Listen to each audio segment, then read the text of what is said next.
Hey everyone, so in this video we'll see about request body.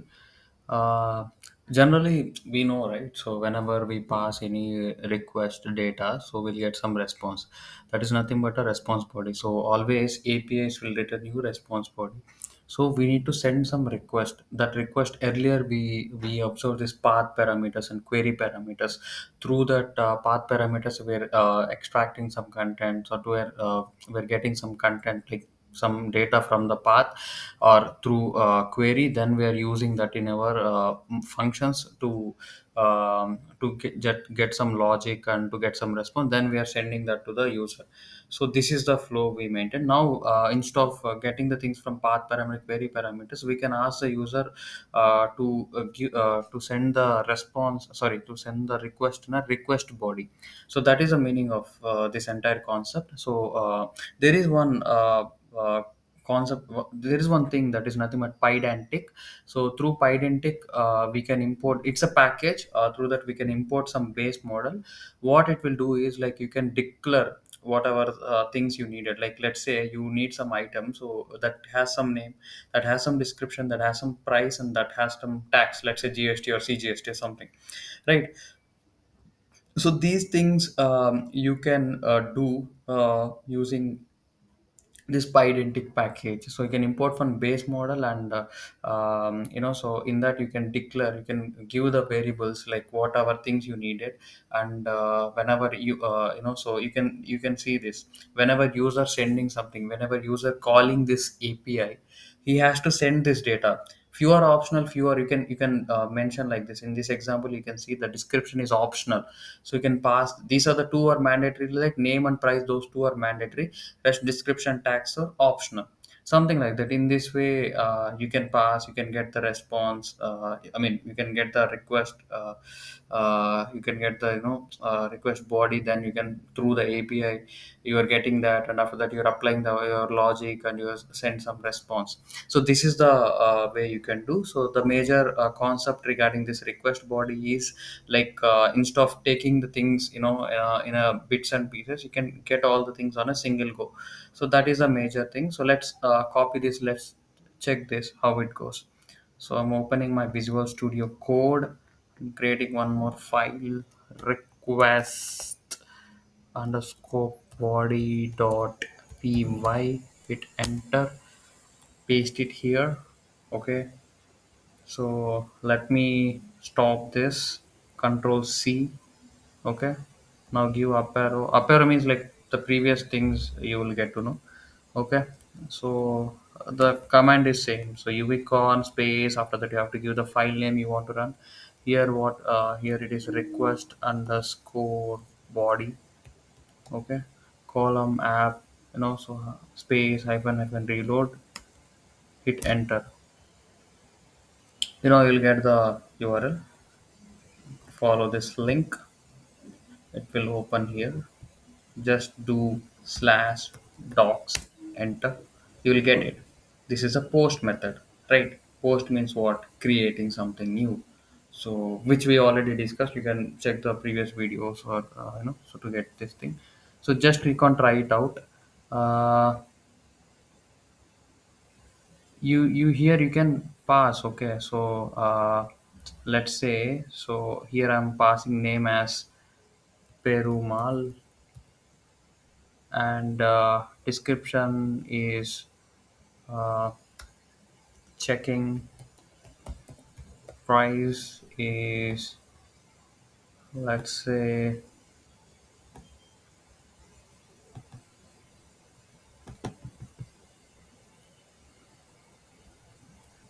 let's say 9999999. Okay, tax is 0 obviously.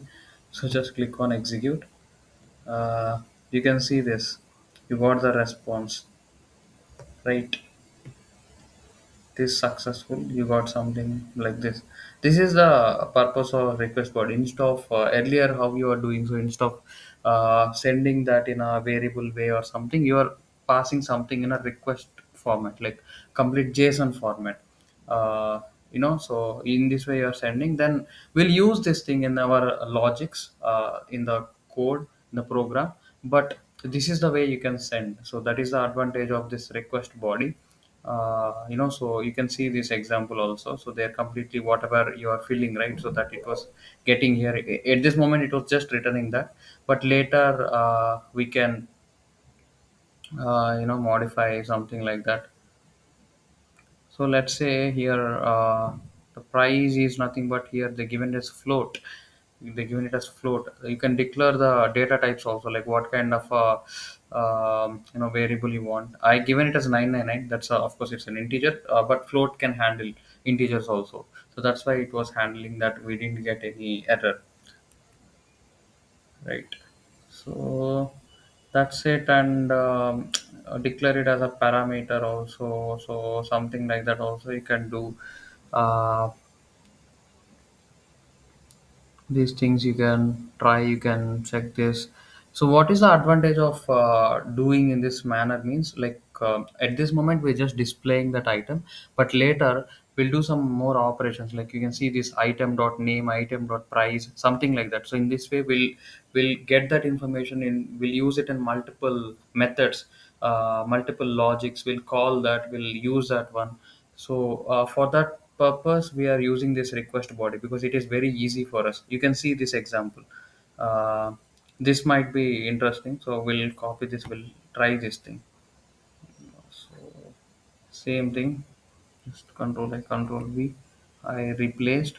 Uh, so here you need to provide name and price. So what it was doing. So if the item tax is not none, that means we provide something there.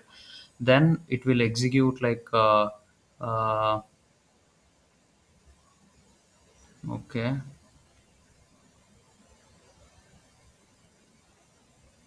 okay, fine. We'll just go to this. What it was doing. Well, let's check this.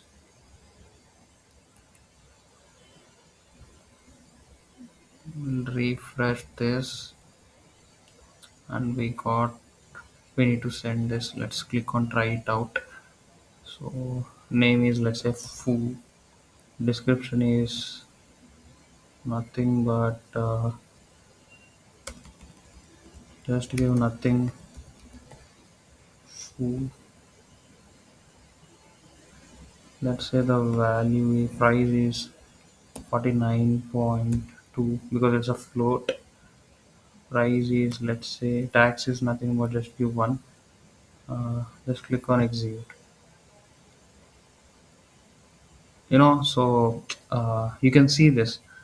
Now you got the additional thing, so because they are using this in the fields, so that is the advantage of this request body. So instead of normally what you can do, see, you can items dot dict, the directly. So so whatever the class is there, right? You are passing that request body, so that the values are storing in these particular variables.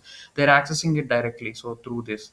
So you created this request body that is currently storing this item, and item dot price, item dot tax, all those things can be done. And in this way we can use that, we'll use that. That is the purpose of this request body. And also you are passing some request, right? So it is a good for practice and format also. Instead of passing to the path parameters or query parameters, instead of that you are passing in a request body, means it will make sense in production level applications in the long run. So we'll use that. Request body is the best approach, optimized way. So that's why we are going in this format, right? So that's it majorly. That's the advantage of that, and it's nothing much. You can check this thing. You can try. So purpose is very simple. So to make the variables, and you can restrict that it belongs to which format, data type, and what kind of a value, whether it's a boolean or not, whether it can be optional or not, default values, all those things you can set here, and later then you can use it. That's the advantage of this request body. I hope you learn something new, and we'll see the things in the next tutorials. Till then, thank you.